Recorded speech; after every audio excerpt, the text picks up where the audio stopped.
What is going on, everyone? My name is Andy. Welcome back to another FPL video, and today it's team selection time for Game Week 8. So we're going to go through how I did in Game Week 7, look ahead to Game Week 8 as well, captaincy, transfers, that kind of thing. And I'm going to do a bit of tinkering in this one, so I'm going to pull up my team and do some tinkering in real time and talk about it and what my future transfers and stuff are as well. This is the final week now before the international break. International breaks suck, we all know that, but it does mean there's a lot of football to come afterwards in the run-up to Christmas and obviously over the Christmas period as well. So looking forward to that. As always, there'll be content throughout that. Not missing a game week. Hit that subscribe button if you haven't already. Hit a like as well if you enjoy these videos.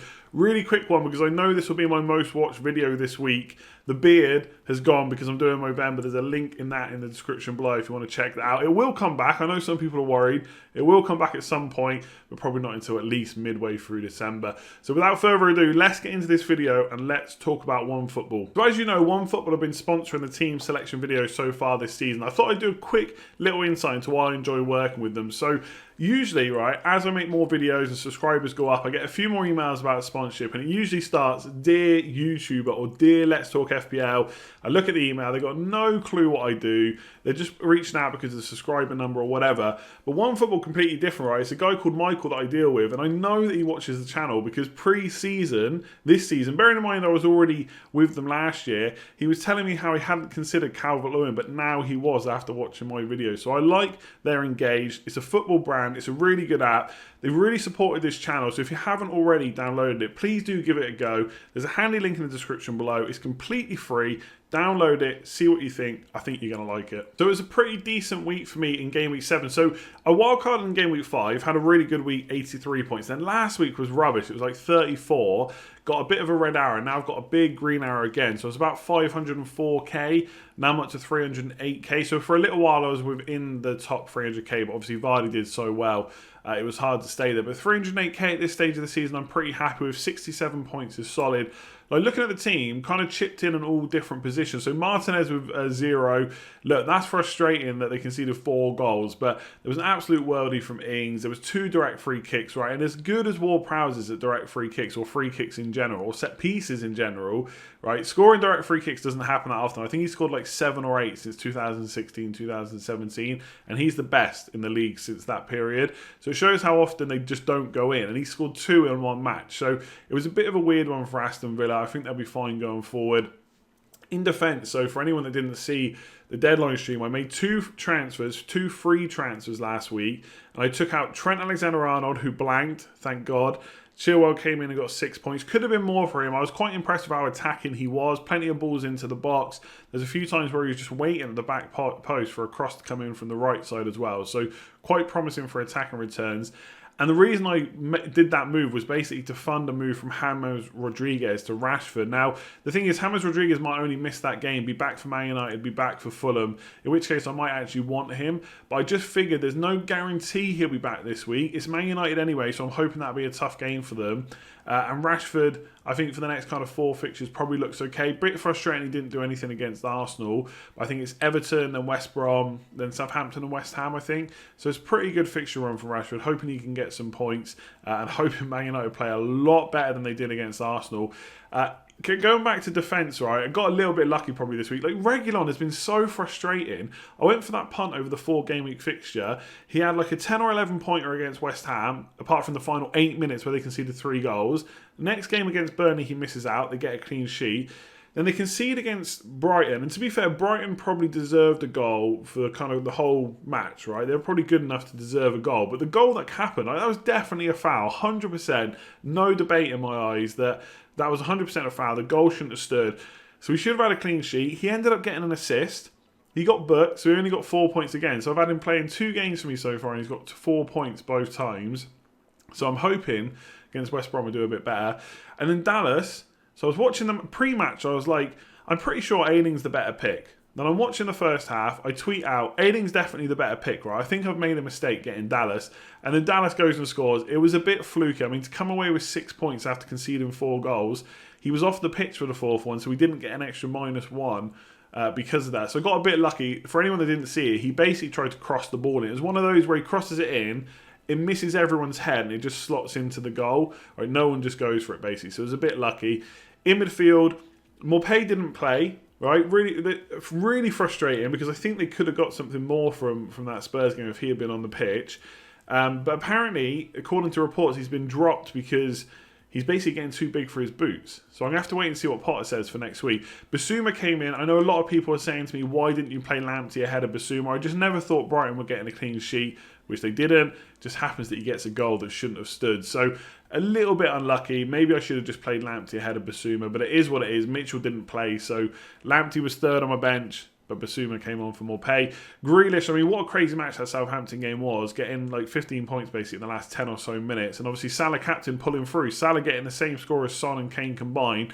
Pretty happy with that as someone that captained Salah. And Calvert-Lewin coming through clutch in the end as well. So the whole team pretty much performing. Midfield, obviously, quite a few 2-pointers, but overall quite happy with that. 67 points, another green arrow.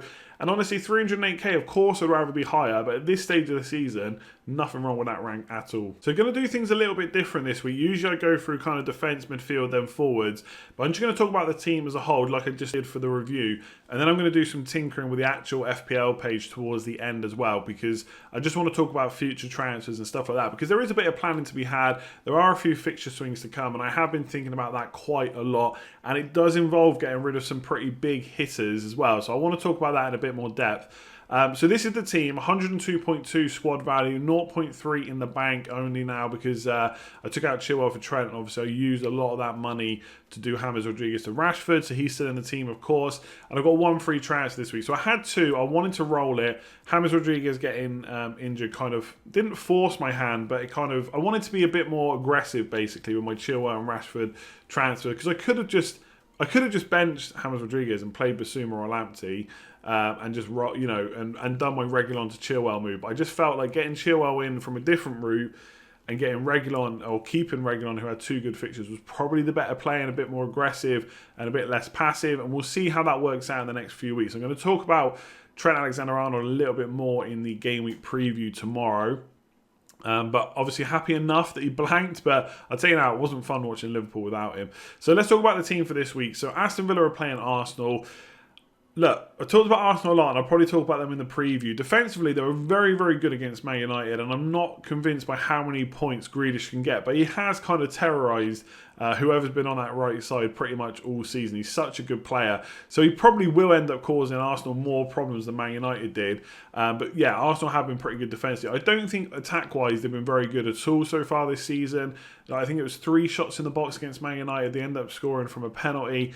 So Martinez could get some points. I think they have conceded quite a few goals in the last 2 games, Aston Villa, but I'm not massively concerned about them defensively yet. Of course, it'll be a bonus if they get a clean sheet against Arsenal, but if not, hopefully, there's some save points in there as well. Looking at the defence, it looks pretty good this week. Lamptey is yellow flagged, which is a little bit of a worry. He went off with a hamstring injury. It seemed to be precautionary that they brought him off. My only concern is this is like the 3rd time he's been brought off now early. Now, it wasn't so early, it was before 60 minutes this time, but it was still before the end of 90 minutes. And his kind of game is so fast-paced. Like, it's up and down, up and down, up and down. He's so quick. I guess if he's going to keep having these hamstring injuries, it might keep niggling away at him. So that's a little bit of a worry. But I'm hoping Potter gives him a clean bill of health, because he has been so good this season. And Burnley's attack has been pretty poor. So I'm pretty happy about potentially getting a clean sheet there. I know they haven't kept many so far, but that's a good game for a clean sheet, and hopefully more attacking returns from him as well. Chilwell, I think it looks good. Sheffield United at home. I know a lot of people are looking now to go to Chelsea defence. Like, I've talked about them a lot pre-season, right? Said it a million times. We're just waiting for Mendy to cut, or for not Kepa to be in goal, basically. Not necessarily Mendy. I never even heard of him, to be honest, before he came. But not having Kepa in goal has been pretty big. Thiago Silva's been big. I think Chelsea defence looks good. I think their fixtures over the next kind of 4 or 5 probably suits defence more than their attack. Obviously, Zuma's a really good option as well, but I do think attacking-wise, Chilwell is going to score more over the next kind of 10 to 15 weeks than Zuma. So it probably is worth paying the extra, and I'm happy that I've got him. And Reguilon, this is probably his last game, which I'm going to talk about when I talk about the tinkering in a minute. But ultimately, he will be gone soon. Like, I wasn't ever sure about Spurs' defence anyway, but I thought that 4-game week period, which you all know about, a lot of people jumped on Kane and Son for it. That's what I got him for. It was a bit of a punt. and I will look to move him on, and I'm pretty sure I know what my route will be for that, so I'll talk about that in a bit. But obviously West Brom away, that should be a good fixture. Like, if he can't get a clean sheet in this one, surely with the fixtures they had, including Brighton, West Brom, Burnley, etc., I should be able to get one clean sheet from him, so hopefully he gets it from West Brom away. Moving into midfield, so Rashford's there. Everton have conceded 2 goals in each of their last 4 games. Luka Dean will be back for the next one, but it's not looking great for them defensively, even with him back. So I'm hoping Rashford could get something. Like, if you look at Man United's results and so far, like, there's a lot made out about home form, but apart from Crystal Palace, the home games have been a bit tough. No excuses for not winning them or doing better. Like, Chelsea, very passive. Arsenal never got going at all. Arsenal, again, like I said, very good defensively. But I'm hoping Everton and then West Brom for Rashford is much, much easier games for him. So hopefully he can get something there. Salah, Man City, obviously not getting rid of him because going forward he's going to be my captain quite a lot. Maybe not as often as he has been for the first kind of 7 game weeks, but I'm still going to captain him quite a bit. But Man City away is not a fixture I want to captain him. I'm not sure what to make of that one, to be completely honest, because it could be a tight game, because neither team's going to want to lose this early on in the season. But at the same time, Pep must be thinking, no Van Dijk, this could be a time to attack them. And if that happens, they may leave themselves open, etc., etc. So it's hard to know exactly how that game will play out. But because I want Salah going forward, I'm not getting rid of him, but definitely not captaining him this week, and maybe not next week either. My captain's between Kane and Son, and I've got to be honest, right? As much as I love FPL, as much as I read into it, and I look at the stats and stuff, and I have looked at the stats between the two, sometimes I just don't want to overthink decisions, right? The difference between captaining Kane and Son this week will likely be minimal, and if it's heavy, right, let's say Son outscores Kane by 15 points, or it's the other way around, that's just unlucky, right? They've both got the same fixture. It's a good fixture for both.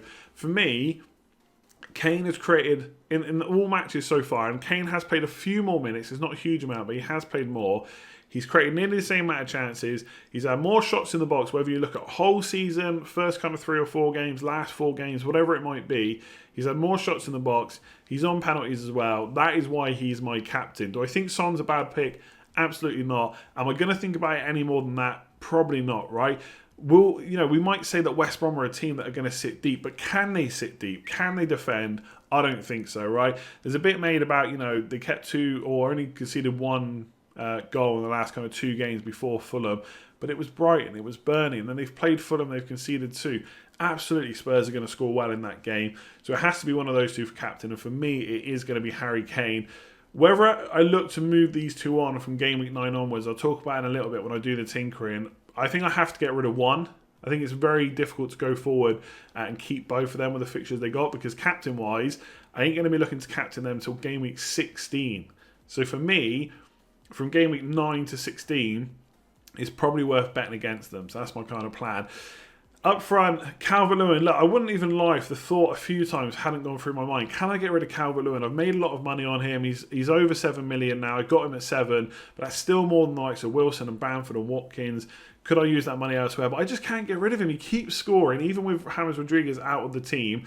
Once James is back, once Luka Dean's back, it all looks good for Calvert-Lewin. After Man United, they got Fulham. I think it's Burnley as well in there as well. The fixtures aren't great for Everton coming up, but he's just one of those players I feel like I should probably just stick with for a while. Look, there's always a chance I think about getting rid of him, but when I got him so cheap and when he keeps ticking over, it feels a bit like Jimenez a couple of years ago or Ings last year. It's a little bit different because he is more expensive than they were. Ings was 6 million, I think, when I first got him, and Jimenez was like 5.5, so he was really cheap, very easy hold. Calvert-Lewin's muddies the water a bit because it is 7 million up to like 7.7 or whatever he is now. So I think I can sell him for 7.3 or 7.4, but definitely keeping him for this Man United game. He's not the transfer I want to make, especially with Fulham away after. And then Morpé's got Burnley at home. So a lot of people telling me like he's the one to get rid of. You absolutely have to get rid of him. And I might do this week, but I tell you now, I don't want to. I think their fixtures are pretty good coming up. They're not amazing, but I just think that cheap striker role, right? Everyone said that Bamford was essential. Well, okay, the hat-trick was great, but if you miss that, he has blanked in 3 of the last 4. You know why? Because the fixtures were tough. You know what the fixtures coming up for Leeds are? Tough. So I don't want to necessarily swap to Morpé. Although if I was wildcarding, or if I had to make a transfer, maybe I would bring him in. Could look at Wilson, could look at Watkins. There's so many options. I just don't see it being worth a transfer to keep swapping these players around. So I actually want to keep more pay, but I need to hear what Potter says. And if he kind of says he's getting too big for his boots and I had to bench him and we'll see, if he says something like we'll see going forward, that will probably spook me enough maybe to sell him. But ultimately, it's going to come down to what is said in the press conference. Now, if I do sell him, who will I go for? I don't think it will be Bamford just yet, but I might still get him later on anyway. I think it'd be Callum Wilson, unless, just because of fixtures, by the way, unless Antonio is fit. And I've talked about Antonio for Game Week 8 so often, he could come in. But there are reports in the media that he's going to be out for 4 to 6 weeks. So again, press conferences are going to be key this week. What will David Moyes say about him? But overall, I quite like the look of the team for this week. I think it's got a big score in it, but I think obviously it's going to have to come from a few players. The defence looks good. Son and Kane look good. Morpay if he plays, maybe Rashford. Outside of that, it could be tricky to get points. So I think I could get another 60-plus point week this week.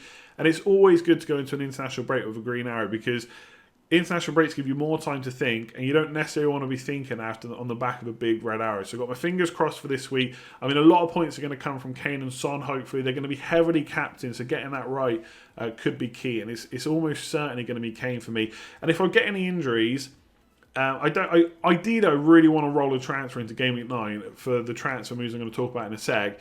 I've got Dallas on the bench. He's got Crystal Palace away, so potentially I could play him. Basuma's got Burnley at home, so I'm quite happy with my bench. Unless there's a major injury, I'm really, really looking to roll this week. Okay, so I'm going to do hopefully a quick bit of tinkering about the team. I've got it up on the main screen, so I can't see the screen I'm recording on, but hopefully I won't miss anything out to make it look like you can't even see anything. So this is the team, right? So for this week, I'm probably going to make no transfers. I'll keep checking that it's recording properly. I'm probably going to make no transfers, but Morpay to Antonio or Wilson potentially is on. But overall, I'm pretty happy having Dallas and Basuma kind of first bench, right?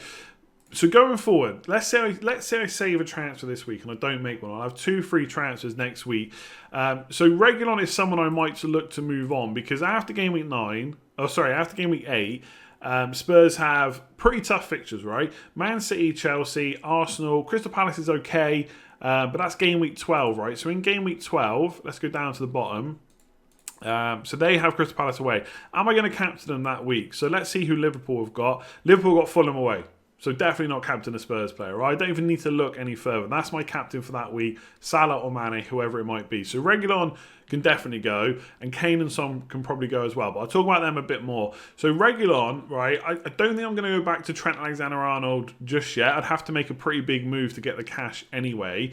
So I'm probably looking at a Man City player. Now, Man City play Spurs in Game Week 9, so they don't have an easier fixture really than Spurs, unless you think that Man City are obviously the better team. You know what I mean? It's going to be a tough game for both sides. But if I've rolled a transfer this week into Game Week 9, I'll have to kind of use one next week as well. So I might as well make my transfer. So either I do more pay to a striker this week and maybe roll next week and keep Reguilon for City, or I roll this week because Morpay's got Burnley and I'm okay to hold him, and I do my transfer next week. So I'd probably look at a Man City defender. So like I said, Spurs is going to be tough in Game Week 9, but after that it's so good. Burnley, Fulham, West Brom, Southampton, Newcastle, Everton okay, Brighton, Palace, West Brom, Sheffield United, Burnley. This fixture run, from a defensive point of view, is so good, right? And let's not forget, Man City are usually pretty good for clean sheets. So I think I'm probably not going to look to triple up on Man City attack. Famous last words, perhaps, but Liverpool still have some really good fixtures, so I'm not looking to offload Salah. So to double up on attack, if you're not going to go just for someone like, to triple up on attack, I'm probably going to want De Bruyne or Sterling, or De Bruyne and Sterling, and that gets pretty tricky. So I'm kind of looking at a defender now. Which one will I go for? I'll see next week. Cancelo is looking pretty good, or obviously after the international break. But Cancelo's looking good, but there's always worry about rotation, which there always is with Man City in general. But Diaz looks pretty nailed on. So for 0.1 million, maybe he's worth going for. But I do think from an attacking point of view, Cancelo is decent. I really like Walker as well, but I just don't think I can stretch to 6 million. I certainly won't be able to stretch it in one transfer. And I don't think it's worth kind of making the money available. So I'll probably just go for Cancelo or Diaz. So Kane and Son, I'll probably keep for that Man City game, and I get it. Bringing in a Man City defender against Kane and Son is probably not the worst, or probably not the best transfer, which actually might mean it's better to transfer out more pay this week and do the Man City defender transfer the week after. But then going forward, I'll probably keep Rashford, like I said, for Everton, West Brom, Southampton, West Ham, unless there's a big injury. So then it's about getting rid of Harry Kane. Now, look, everyone's going to tell me Harry Kane's in form, you can't get rid of him. But like I said, never captain him unless there's massive injuries to Sterling and Salah, etc. In which case I'll have the money to get him back in. I'm never never captaining him for these fixtures, right? The only time I will consider it is game week 16 for Fulham at home. And let's quickly go to game week 16. So when Spurs have Fulham at home, who do Liverpool have? Newcastle away, not bad. And Man City have Everton away, so pretty tricky. So maybe Spurs captain then. But otherwise, the fixtures are bad, right? So I would rather take a punt on Man City, who I will admit have not looked great, but they have really good upcoming fixtures, and that's the time to bet on a team. So I would just go for a cheap forward here. Now, exactly which one it is going to depend on the time, right? Again, if Antonio's fit, it might be him, but Callum Wilson's probably where I'm looking. Or maybe Bamford, but I prefer Bamford from about game week 12, right? So for now, it'd probably be Callum Wilson because the fixtures are just better. So Southampton away is okay. Chelsea at home is difficult, but then it's really good. Crystal Palace, Aston Villa, West Brom, Leeds, Fulham. That's a fixture on where I wouldn't mind owning Callum Wilson. Then I'd have 4.6 million to upgrade. And so I could do Greenish out for Sterling or De Bruyne, but his fixtures and his value is so good, I wouldn't necessarily want to do that. So then I'd be looking at Rashford or Son out. And I might be tempted to go for both Kane and Son out. And basically go from having triple Spurs to absolutely none. And a lot of people will say that's absolutely crazy. But I'm telling you now, if you go and look at captaincy over the next kind of 4, 5, 6 weeks, it's Man City and Liverpool. They are the best options. So I'd probably look at something like this. And that would actually give me 2.4 in the bank. So I could go back to Trent if I wanted to. But currently I've got no plans to do that. So this for my triple Spurs is my plan over the next couple of weeks. I could do more pay to Wilson this week. Like I said, roll the transfer in game week 9 and do the triple Spurs out for a -4 in game week 10. Just keep regular on for the Man City game, not worry about it too much. I'm not really bothered whether I've got Cancelo, Diaz or Reguilon in that game, to be honest. But that's kind of my general plan. And this would bring me to my 3 cheap strikers, which I talked about, because I just think the value is probably going to be in midfield for a little while. And I might look to get Kane back in game week 16. But if you look at Man City's fixtures, Burnley, you could captain. They've got a really good record there, by the way. Fulham, captain. West Brom, captain. Newcastle, Southampton, captain. Brighton, captain. West Brom, captain. There's a lot of captainable fixtures for De Bruyne or Sterling. And the reason why I wouldn't get rid of Salah is because he also has some really good fixtures for captain. So Brighton here, Fulham here, West Brom again, Burnley potentially, Newcastle, Southampton. They're all pretty good fixtures. So this is where my captains are coming from, Salah and De Bruyne. And that is why, as it stands right now, I'm thinking about getting rid of triple Spurs. But of course, not this week. So that's it for this one. Hopefully you enjoyed it. I know it was a little bit longer than usual, and part of that is because of all the tinkering and stuff, but I think people do enjoy that. And I think when it's such a big decision, and I have thought ahead, I'm not just winging it, it's good to see kind of the thought process. And give me some feedback. Let me know what you think. If you haven't already tried out OneFootball, please make sure you do. There is a link in the description below. It's a completely free app for Android and iOS. You might as well give it a go and see what you think. Give the video a like if you've enjoyed it, especially if you enjoy the tinkering. Hit subscribe if you're new around here. Help me hit 125k by the end of the season as well. And a big shout out to everyone that signed up at patreon.com/letstalkfpl. Anyone that signs up gets up on the Patreon Legends wall. There's Slack access, WhatsApp access, all the videos converted to podcasts, all that good stuff as well. And big shout out to Philippe and Vic R who have signed up since the last stream and video as well. So big shout out to all of you guys that have signed up. The Slack community is great. I love the conversations that are going on there. Appreciate everyone that signed up to the WhatsApp tier as well. So if you want to give it a go, patreon.com/letstalkfpl. Link in the description below. I'll leave that one there because it's been long enough. I'll be back tomorrow for the game week preview where I may give Arsenal some praise. So look forward to that, and I'll catch you soon.